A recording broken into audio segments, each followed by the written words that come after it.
The champagne cork started popping at midnight, December 31st, 1929, in the grand ballroom of the Plaza Hotel. Outside, the stock market had already collapsed. Breadlines were forming. But inside, silk gowns worth more than a factory worker's annual salary brushed against custom-tailored tuxedos.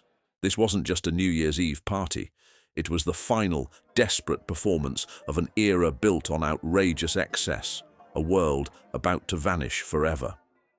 The day began not with an alarm clock, but with the silent arrival of a valet drawing back velvet curtains in a Fifth Avenue mansion bedroom larger than most immigrant apartments. A fleet of butlers, footmen, chambermaids, and a personal chef all moved through the 40-room house with the precision of a military operation, all before the masters of the house even opened their eyes. The dressing ritual was a production in itself. A wealthy man didn't simply put on clothes, he was dressed. His valet would present him with a selection of custom-tailored suits, each pressed to a razor's edge. Shirts were stiff with starch, shoes polished to a mirror finish. For the lady of the house, it was even more elaborate. She'd be laced into silk undergarments by her maid, then helped into a morning gown, a specific outfit just for breakfast and receiving morning visitors. This entire process could take over an hour. The goal was to achieve an appearance of effortless elegance, but the machinery behind it was anything but effortless. Breakfast was served not at a table, but in bed or a private sitting room on solid silver trays. The menu wasn't bacon and eggs. It was a curated selection of imported delicacies. Fresh peaches shipped overnight from Florida, kippers from Scotland, coffee beans roasted that morning. The newspaper arrived, ironed to remove any ink smudges that might soil a gentleman's hands. Alongside it came the social secretary's briefing, a typed memo detailing the day's critical engagements. Which charity luncheon was mandatory? Which debutante ball couldn't be missed?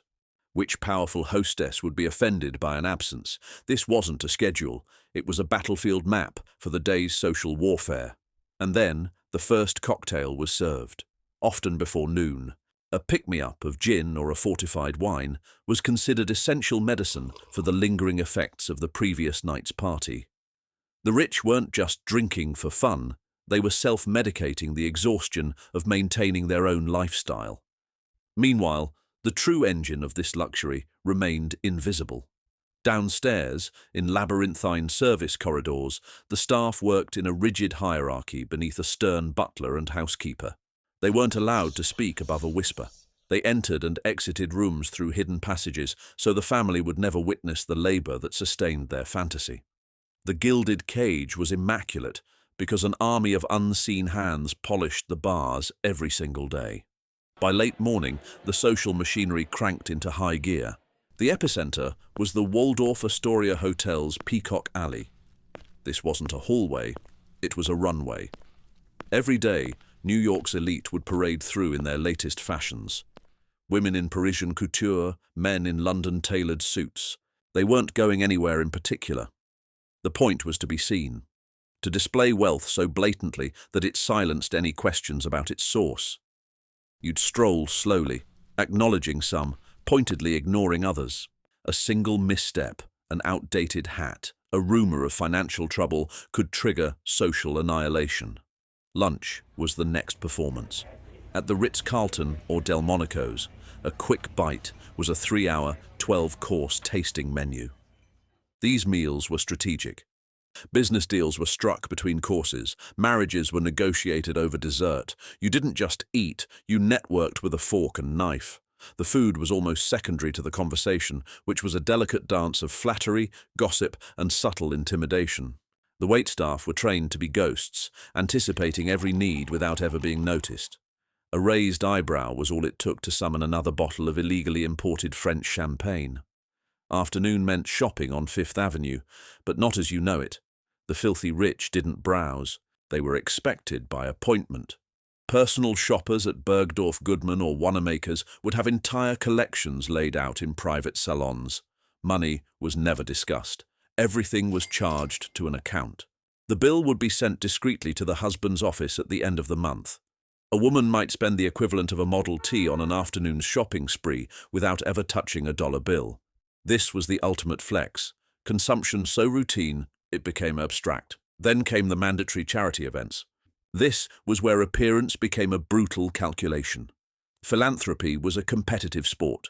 Donating to the right hospital or museum was a ticket into certain circles. But the donation itself was less important than being photographed making it. Society pages would report who gave what, and more importantly, who was seen there. It was a suffocating paradox. You perform generosity not out of compassion, but to buy social insurance. It was a world where your net worth was constantly being assessed by everyone in the room, and the price of admission kept rising. As the sun set, the respectable facade of the daytime elite completely vanished. The real business of being rich began after dark. This was when the private speakeasies hidden behind unmarked doors in brownstones along the Upper East Side swung open. You didn't find these places, you were invited. A discreet card with an address and a time, no name. You'd arrive, give a password to a peephole, and be ushered into a world that officially didn't exist. The bootleggers who supplied these places offered a premium service for this clientele. While the average person drank bathtub gin that could blind you, the rich had access to rare scotch smuggled from Scotland and real French champagne. The markup was astronomical. A bottle of champagne that cost $5 in France would sell for over $100 in a private club, over $1,500 today, but money was no object. The point was the exclusivity.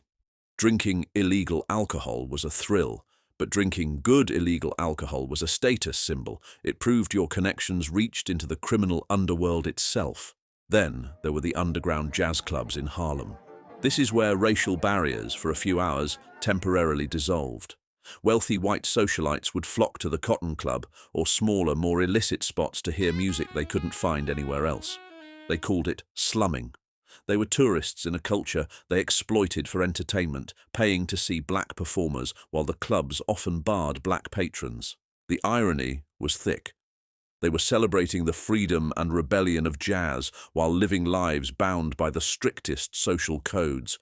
It was a borrowed thrill, a dangerous fantasy that ended the moment their chauffeur-driven car pulled up outside their mansion. The parties themselves reached levels of extravagance that are hard to fathom. We're not talking about a few people standing around with drinks. We're talking about hostess like Marguerite Missy Maloney throwing a circus-themed party with live lions and acrobats performing in her ballroom. Or Hope Hampton commissioning a solid silver bathtub to be filled with champagne for her guests. These events could cost more than the average American home. They weren't parties. They were public declarations of financial invincibility. The themes became more outlandish as the decade wore on: Roman orgies, Egyptian tombs, nursery rhymes acted out by adults, a desperate search for a novel experience in a life that had run out of them. And for the truly decadent, there were the hidden cocaine and opium parlors. Cocaine was the fashionable drug for the fast set, seen as a modern, energizing vice. It was sold discreetly by physicians or at certain pharmacies. Opium dens, often run by organized crime syndicates, catered to a different crowd seeking escape.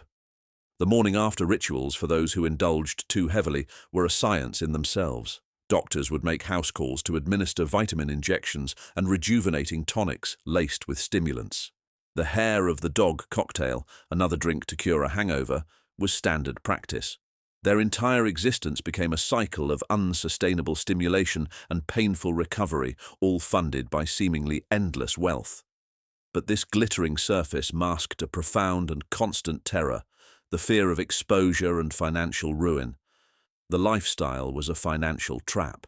Mansions required armies of staff. Gowns were worn once. Parties had to outdo the last one. Many of these fortunes, especially the new money, weren't as solid as they appeared.